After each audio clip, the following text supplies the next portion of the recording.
தந்தையே, இவர்களை மன்னியும், ஏனெனில் தாங்கள் செய்வது இன்னதென்று இவர்கள் அறியாமல் செய்கின்றார்கள் என்று சொன்னேன். As I have forgiven you, நான் உங்களை மன்னித்தது போல you also forgive those who have hurt you. உங்களை யாரெல்லாம் காயப்படுத்தி இருக்கின்றார்களோ அவர்களை எல்லாம் நீங்கள் மன்னித்து விடுங்கள். Forgive those who have hurt you. யாரெல்லாம் உங்களை காயப்படுத்தி இருக்கின்றார்களோ அவர்களை எல்லாம் நீங்கள் மன்னித்து விடுங்கள். யாரெல்லாம் உங்களை காயப்படுத்தி இருக்கிறார்களோ அவர்களை மன்னித்து விடுங்கள். Forgive those who have hurt you. யாரெல்லாம் உங்களை காயப்படுத்தி இருக்கிறார்களோ அவர்களை மன்னித்து விடுங்கள். The moment you forgive, நீங்க எந்த நிமிடத்தில் மன்னிக்கின்றீர்களோ Satan loses his power over you. அப்போது சாத்தானுக்கு உங்கள் மேலுள்ள வல்லமையை அவன் இழந்து விடுவான். When you hate somebody, நீங்க யாரையாவது வெறுத்தீங்கன்னு சொன்னா Satan has legal authority over you. சாத்தானுக்கு சட்டப்படி அதிகாரம் கிடைத்து விடும். He can afflict you. அவன் உங்களை துன்பப்படுத்தலாம். He can destroy you. உங்களுடைய வாழ்க்கையை அவன் அழித்து விடலாம். But the moment you forgive, நீ எந்த நிமிடத்தில் நீங்கள் மன்னிக்கின்றீர்களோ he has lost his hold over you. அப்போது அவன் சாத்தான் அவனுடைய பிடியானது அங்கு விட்டு விடுகிறது. Because when you forgive, ஏனென்றால் நீங்கள் மன்னிக்கும் போது the love of God begins to flow. ஆண்டவர் இயேசுவின் அன்பு உங்களிலே நிறைகின்றது. And the love of God is the light of God. ஆண்டவருடைய அன்பானது ஒளி. Look at Jesus on the cross. ஆண்டவர் இயேசுவை சிலுவையில் தொங்குகின்ற ஆண்டவர் இயேசுவை நீங்கள் உற்று பாருங்கள். He is saying, my body was wounded. அவர் சொல்கின்றார், என்னுடைய உடம்பு முழுவதுமாக காயப்படுத்தப்பட்டது. My body was wounded. என்னுடைய உடல் காயப்படுத்தப்பட்டது. And by those wounds you were healed. அந்த காயங்களால் நீங்கள் குணமடைந்துள்ளீர்கள். By my wounds, Jesus is saying, என்னுடைய காயங்களினால் இவ்வாறு ஆண்டவர் சொல்கின்றார், your sicknesses are destroyed and your body is completely healed. உங்கள் நோய்கள் எல்லாம் அழிக்கப்பட்டு விட்டது. உங்கள் உடல் இப்போது முழு சுகத்தை பெற்றுக்கொள்கின்றது. By his blood, ஆண்டவர் இயேசுவின் இரத்தத்தினால் our sins are forgiven. நம்முடைய பாவங்கள் எல்லாம் மன்னிக்கப்பட்டு விட்டது. So as you look at his body, ஆண்டவர் இயேசுவின் உடலை நீங்கள் பார்க்கும்போது, as you keep your eyes fixed on Jesus' wounded body, ஆண்டவர் இயேசுவின் காயப்படுத்தப்பட்ட அந்த உடலில் உங்கள் கண்களை நீங்கள் பதிய வைக்கும்போது, with his arms wide open, he is calling you. ஆண்டவர் இயேசு தன்னுடைய கரங்களை அகலமாக திறந்து உங்களை வா என்று அழைக்கின்றார். And he is saying to you, give me all your sickness. அவர் சொல்கின்றார், உங்களுடைய எல்லா நோய்களையும் என்னிடம் கொடுத்து விடு என்று. Give me all your pain. உங்களுடைய எல்லா வலிகளையும் என்னிடம் கொடுத்து விடு. Give me all your sorrow. உன்னுடைய எல்லா கவலைகளையும் என்னிடம் கொடுத்து விடு. Give me all your sins. எல்லா பாவங்களையும் என்னிடம் கொடுத்து விடு. I thirst for you. நான் உனக்காக தாகமாக இருக்கிறேன். Jesus is saying, I thirst for you. ஆண்டவர் இயேசு சொல்கின்றார், நான் உனக்காக தாகமாக இருக்கின்றேன். As you're looking at Jesus on the cross, ஆண்டவர் இயேசு சிலுவையில் தொங்குவதை நீங்கள் பார்க்கும்போது, tell Lord Jesus, I give you all my sin. இப்போது சொல்லுங்கள், இயேசுவே, நான் என்னுடைய எல்லா பாவத்தையும் உம்மிடம் தந்து விடுகிறேன். I give you all my sickness. என்னுடைய எல்லா நோய்களையும் நான் உம்மிடம் தந்து I give விடுகிறேன். you all my pain, all my sorrow. என்னுடைய எல்லா வலிகளையும் எல்லா கவலைகளையும் நான் உம்மிடம் தந்து விடுகிறேன். All my rejection, all my abuse. என்னுடைய எல்லா தோல்விகளையும் மீறுதல்களையும் நான் இப்போது உம்மிடம் தந்து விடுகிறேன். All the hurt, all the insult. எல்லா விதமான காயங்களையும் அவமானங்களையும் நான் இப்போது உம்மிடம் தந்து விடுகிறேன். I give it to you. ஆண்டவரே, நான் உம்மிடம் தந்து விடுகிறேன். And as you are giving it to Jesus, இப்போது நீங்கள் ஆண்டவர் இயேசுவிடம் ஒவ்வொன்றாக கொடுக்கும்போது, he is covering with his glory. அவர் தன்னுடைய மகிமையால் உங்களை நிரப்புகின்றார். He is covering you with his health. அவர் தன்னுடைய சுகத்தினால் உங்களை அவர் உடுத்துகின்றார். And is restoring your life. உங்களுடைய வாழ்க்கையை மீண்டுமாக இயல்பு நிலைக்கு அவர் திரும்ப தருகின்றார். Hallelujah. Hallelujah. Hallelujah. Hallelujah. You got to learn to talk to Jesus. நீங்க ஆண்டவர் இயேசுவிடம் பேசுவதற்கு கற்றுக்கொள்ள வேண்டும். You got to talk to Jesus. ஆண்டவர் இயேசுவிடம் நீங்கள் பேச வேண்டும். I'll give you an example in the Bible. நான் பைபிள்ல இருந்து உங்களுக்கு ஒரு எடுத்துக்காட்டை நான் சொல்லுகிறேன். There is a woman who had an issue of blood. ஒரு பெண், அங்கு பெரும்பாடுள்ள நோயினால் பாதிக்கப்பட்ட பெண் இருந்தாள்.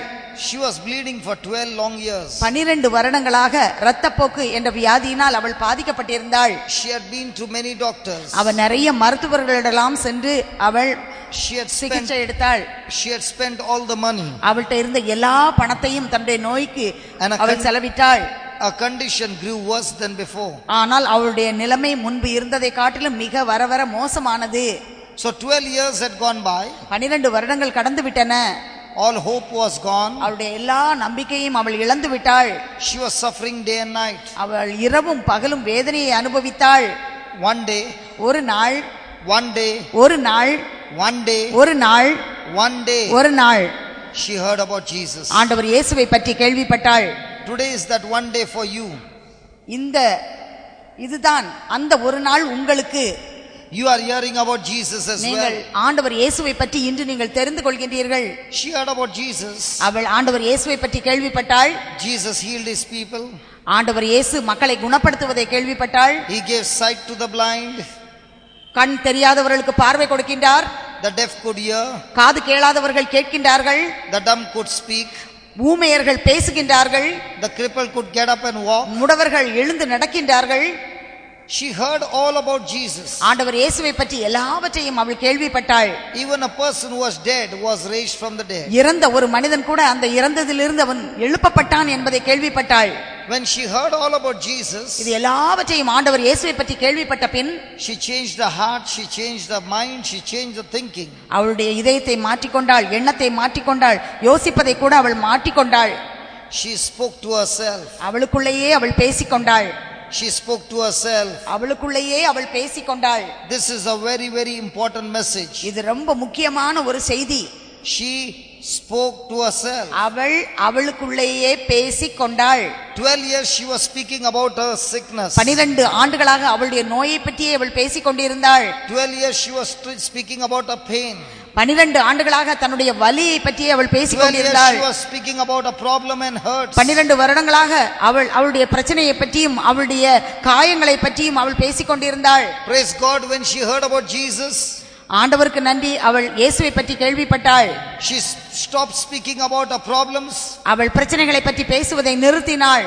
but she started speaking what she heard about Jesus. ஆண்டவர் இயேசுவை பற்றி எதை கேள்விப்பட்டாளோ அதை பற்றி அவள் பேச ஆரம்பித்தாள். She began to change her thinking. அவள் அவளுடைய எண்ணத்தை மாற்ற ஆரம்பித்தாள். From the hopeless situation she got hope. அவள் எதிர்நோக்கே இல்லாத ஒரு சூழ்நிலையிலிருந்து அவள் எதிர்நோக்கை பெற்றுக்கொண்டாள். Thank God there is a person named Jesus who heals. ஆண்டவருக்கு நன்றி, ஏனென்றால் இயேசு என்ற ஒருவர் நோய்களை எல்லாம் குணப்படுத்துகின்றார் என்று அவள் கேள்விப்பட்டாள். Jesus heals. ஆண்டவர் இயேசு குணப்படுத்துகின்றார். Jesus saves. ஆண்டவர் இயேசு மீட்கின்றார். Jesus delivers. ஆண்டவர் இயேசு கட்டவிழ்க்கின்றார். When she heard this, இதை பற்றி அவள் கேள்விப்பட்டதும் she believed that she could be healed. அவள் நானும் குணத்தை பெற்றுக்கொள்வேன் என்று நம்பினாள். She believed that she could be delivered from a problem. அவளுடைய பிரச்சனையிலிருந்து விடுவிக்கப்படுவாள் என்பதை அவள் நம்பினாள். So she stopped thinking and speaking about a problem. அவள் அந்த தன்னுடைய பிரச்சனையை பற்றி எண்ணுவதையும் பேசுவதையும் விட்டுவிட்டாள். My friends, you are sitting here in the midst of Jesus. இப்போது நண்பர்களே, நீங்கள் ஆண்டவர் இயேசுவின் அருகில் நீங்கள் அமர்ந்திருக்கின்றீர்கள். Jesus is here. ஆண்டவர் இயேசு நம் மத்தியில் இருக்கின்றார். What do you speak? நீங்க என்ன பேசிட்டு இருக்கீங்க? Are you speaking your problems? நீங்க ஆண்டவர் இயேசுட்ட உங்க பிரச்சனையை பேசிட்டு இருக்கீங்களா? Are you speaking your hurts? உங்களுடைய காயங்களை எல்லாம் பேசிட்டு இருக்கீங்களா? Are you speaking your pain? உங்களுடைய வலிகளை எல்லாம் பேசிட்டு இருக்கீங்களா? Are you speaking your fear? உங்களுடைய பயத்தை எல்லாம் பேசிட்டு இருக்கீங்களா? Are you speaking your negative emotions? உங்களுடைய எதிர்மறையான உணர்ச்சிகளை பேசிட்டு இருக்கீங்களா? Or are you like that woman who stopped speaking all her problems? அல்லது அந்த பெண்ணை போல எல்லா விதமான பிரச்சனைகளையும் பேசாமல் நிறுத்தி வைத்ததை போல நீங்கள் இருக்கின்றீர்களா? She kept saying to herself, if I touch his garment I shall be healed. அவள் இவ்வாறு சொல்லிக் கொண்டாள், நான் சென்று ஆண்டவர் இயேசுவின் ஆடையை தொட்டால் நான் குணம் பெறுவேன் என்று சொல்லிக் கொண்டாள். That is the secret of a healing. அதுதான் அவள் குணம் பெறுவதற்கான ரகசியம். When you open your mouth and start speaking again and again and again and again God's word, there is power that flows into your body. நீங்கள் திரும்ப திரும்ப திரும்ப திரும்ப ஆண்டவருடைய வார்த்தையை நீங்கள் பேசிக்கொண்டே இருந்தால் அந்த வார்த்தையிலிருந்து வல்லமை உங்களுக்குள் கடந்து வரும். That is why we were asking you to repeat the prayer again and again. அதனால தான் இந்த ஜெபத்தை திரும்ப திரும்ப வாயை திறந்து நீங்க சொல்லுங்கன்னு சொல்லி நாங்க உங்ககிட்ட கேட்கிறோம். When this woman kept saying again and again, இந்த பெண்மணி திரும்ப திரும்ப வாயை திறந்து சொல்லிக்கொண்டே இருந்தபோது she received power in her body. அவள் தன்னுடைய உடம்பிலே வல்லமையை பெற்றுக்கொண்டாள். She received power in her body. அவள் அவளுடைய உடம்பிலே வல்லமையை பெற்றுக்கொண்டாள். And that is why she could get up from her home. அதனால தான் அவ வீட்ல இருந்து அவளால் எழும்ப முடிந்தது. Walk all the distance. எல்லா தூரத்தையும் அவள் நடந்து வர முடிந்தது. and even go through the crowd. அந்த பெருங்கூட்டத்துக்கு உள்ளேயே அவள் நுழைந்து செல்ல முடிந்தது. Go through the crowd. அவள் அந்த கூட்டத்துக்குள் நுழைந்து செல்ல முடிந்தது. And go and touch Jesus. ஆண்டவர் இயேசுவின் ஆடையை சென்று தொட முடிந்தது. Can I get 3 of our team members stand here please? 3 of the team members can stand up please. Can you please stand here? Baby, just come here. Just stand in front. Hold your hands together. You stand behind. Let us say this is the woman with the issue of blood. இங்க நிக்கிற இந்த சகோதரி தான் பெரும்பாடுள்ள பெண், நோய் வந்திருந்ததுல அந்த பெண். And the Bible says there was a great crowd. பைபிள்ல இவ்வாறு சொல்லப்பட்டுள்ளது, அங்கு ஆண்டவர் இயேசுவை சுற்றி ஒரு பெருங்கூட்டம் இருந்தது என்று. And Jesus is standing in front of ஆண்டவர் இயேசு இந்த கூட்டத்துக்கு நடுவுல நிக்கிறாரு. These 3 people are the crowd. இந்த 3 பேர் தான் அந்த கூட்டம். The Bible says she had to pass through the crowd. பைபிள்ல இவ்வாறு சொல்லப்பட்டிருக்கின்றது, இந்த பெண் இந்த கூட்டத்துக்குள் புகுந்து செல்ல வேண்டும் என்று. Let her try to go through. இப்போ அவ இது உள்ள போவதற்கு அவ முயற்சி செய்கின்றாள். Go ahead. முயற்சி செய்கின்றாள். Can she pass through the crowd? அவ அதுக்குள்ள போறதுக்கு முயற்சி செய்கின்றாள். Can she pass through the crowd? அது உள்ள அவளுக்கு போக முடியுதா? She is trying her best. அவள் எவ்வளவோ முயற்சி செய்கின்றாள். She can't pass through the crowd. அவளுக்கு அந்த கூட்டத்தை தள்ளிட்டு போக முடியல. Then how did she pass through the crowd? அவ எப்படி இந்த கூட்டத்தை அவ அதை கடந்து ஆண்டவர் இயேசு அருகில சென்றாள்? When she opened her mouth and began to speak God's word. அவ வாயை திறந்து ஆண்டவருடைய வார்த்தையை திரும்ப திரும்ப பேச ஆரம்பித்த போது the power of the Holy Spirit begins to move on her behalf. ஆண்டவருடைய பரிசுத்த ஆவியானவர் அவள் சார்பாக செயல்பட துவங்கினார். My friend, your job is to speak and believe. நண்பர்களே, உங்களுடைய வேலை என்னவென்றால் வாயை திறந்து ஆண்டவருடைய வார்த்தையை நீங்கள் திரும்ப திரும்ப பேச வேண்டும். And God's the Holy Spirit job is to do what you are believing and speaking. பரிசுத்த ஆவியானவருடைய வேலை என்னவென்றால் நீங்கள் எதை நம்பி எதை பேசுகின்றீர்களோ அதை செய்து முடிப்பதுதான் பரிசுத்த ஆவியானவருடைய வேலை. Now this same girl is speaking and saying, if I touch his garment I shall be healed. இப்போது அதே பெண் இவ்வாறு பேசிக்கொண்டே இருக்கின்றாள், நான் ஆண்டவர் இயேசுவுடைய ஆடையை தொட்டால் நான் குணமடைவேன் என்று தனக்குள் பேசிக்கொண்டே இருக்கின்றாள். As she is speaking, the Holy Spirit will make a way for her. இப்போது பேசிக்கொண்டே இருக்கும்போது பரிசுத்த ஆவியானவர் அங்கே இடத்தை அவளுக்காக ஏற்பாடு செய்கின்றாள். And she passes through the crowd. இப்போது அவள் அந்த கூட்டத்துக்கு உள்ளேயே அவளுக்கு வழி கிடைக்கிறது. அவள் ஆண்டவர் இயேசுவின் அருகில் செல்கின்றாள். In the same way, when you start speaking God's word, அதே மாதிரி தான் நீங்கள் ஆண்டவர் இயேசுவின் வார்த்தையை நீங்கள் தொடர்ந்து நீங்கள் பேசிக்கொண்டே இருக்கும்போது again and again and again, திரும்ப திரும்ப திரும்ப வார்த்தையை பேசும்போது the Holy Spirit will make a way for you to pass through and reach your destination.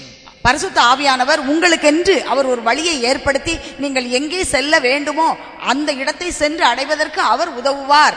But if you are a person who is speaking only your problem, ஆனா நீங்க எப்போதும் பிரச்சனையை பேசிக் கொண்டிருக்கின்ற ஒரு நபராக காணப்பட்டால், then you are going to be in bondage and curse forever. எப்போதும் நீங்கள் சாபத்துக்கும் கட்டுக்களுக்குள் நீங்கள் இருப்பவர்களாக இருப்பீர்கள், கட்டப்பட்டவர்களாக இருப்பீர்கள். So from now on you are not supposed to speak about your problem. இப்போ இருந்து உங்க பிரச்சனையை பற்றி நீங்க பேசக்கூடாது. Which one do you speak? எது நீங்க செஞ்சிட்டு இருக்கீங்க? ஒரு நாள் முழுவதும் எதை பேசுறோம்? About them. About the problem. About. So when you are going to speak about the problem, can you be healed and delivered? உங்க பிரச்சனையை பற்றியே நீங்க எப்பவும் பேசிட்டு இருந்தா நீங்க உங்களுக்கு சுகத்தை பெற்றுக்கொள்ள முடியுமா? கட்டுக்களில் இருந்து விடுதலையை பெற்றுக்கொள்ள முடியுமா? So where's the problem? இப்ப பிரச்சனை எங்க இருக்குது? You are not speaking God's word. நீங்க கடவுளுடைய வார்த்தையை பேசல. Hallelujah. Hallelujah. Hallelujah. Hallelujah. Thank you Jesus. நன்றி ஆண்டவரே. Thank you Jesus. நன்றி இயேசுவே. So from today will you start speaking God's word? இன்றையிலிருந்து நீங்க ஆண்டவருடைய வார்த்தையை பேச பழகுவீங்களா? Hallelujah. Hallelujah. Thank you Jesus. நன்றி இயேசுவே. Thank you Jesus. நன்றி இயேசுவே. Thank you Jesus. நன்றி இயேசுவே. Praise the Lord. Praise the Lord. So are we ready to speak God's word? நீங்க எல்லாரும் ஆண்டவருடைய வார்த்தையை பேசுவதற்கு தயாரா இருக்கீங்களா? Are you ready?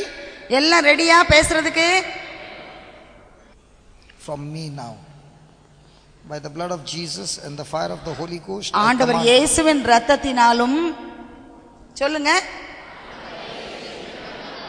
பரிசுத்த ஆவியின் அக்கினியினாலும் எல்லா விதமான தீய சக்திகளை என்னை விட்டு போகும்படி நான் உனக்கு கட்டளையிடுகிறேன். ஆண்டவர் இயேசுவின் வல்லமை மிக்க இரத்தத்தினாலும் பரிசுத்த ஆவியின் அக்கினியினாலும் எல்லாவித தீய சக்திகளை இப்போது என்னை விட்டு விலகி போங்கள் என்று நான் கட்டளையிடுகிறேன்.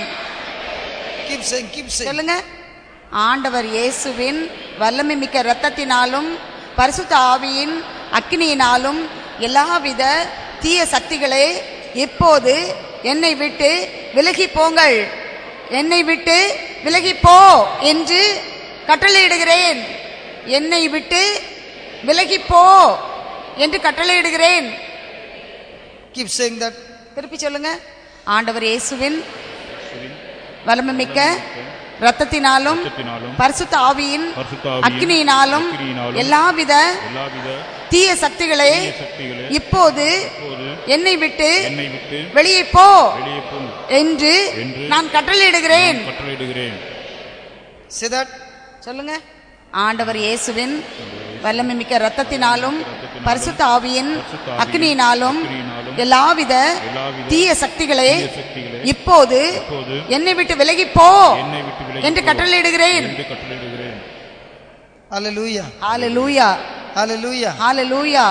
Like the woman with the issue of blood, you got to say it day and night. அந்த பெரும்பாடுள்ள பெண் எவ்வாறு சொல்லிக்கொண்டே இருந்தாலோ அதுபோல நீங்கள் இரவும் பகலும் சொல்லிக்கொண்டே இருக்க வேண்டும். The Bible says you shall have whatever you say. Bible இவ்வாறு சொல்கின்றது, நீங்கள் எதை சொல்கின்றீர்களோ அதை நீங்கள் பெற்றுக்கொள்வீர்கள் என்று.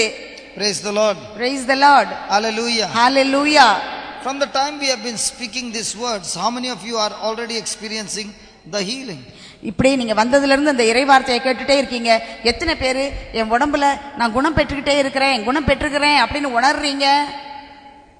How many of you are experiencing the healing? எத்தனை பேர் குணம் பெறுவதை உணர்கின்றீர்கள்? என் உடம்புல குணமாயிட்டு இருக்கு அப்படின்னு எத்தனை பேர் இப்ப உணர்றீங்க? கையை தூக்கி காட்டுங்க. Come on, lift your hands up, those who experience the healing. எத்தனை பேர் நான் குணம் பெற்றிருக்கேன் அப்படின்னு நம்புறீங்களோ அவங்க கையை உயர்த்தி காட்டுங்க. Okay, now for another 5 minutes we'll speak the same word. நம்ம அடுத்த 5 நிமிஷத்துக்கு அதே வார்த்தையை நம்ம பேச போறோம். And we will see so many of us being healed by Jesus.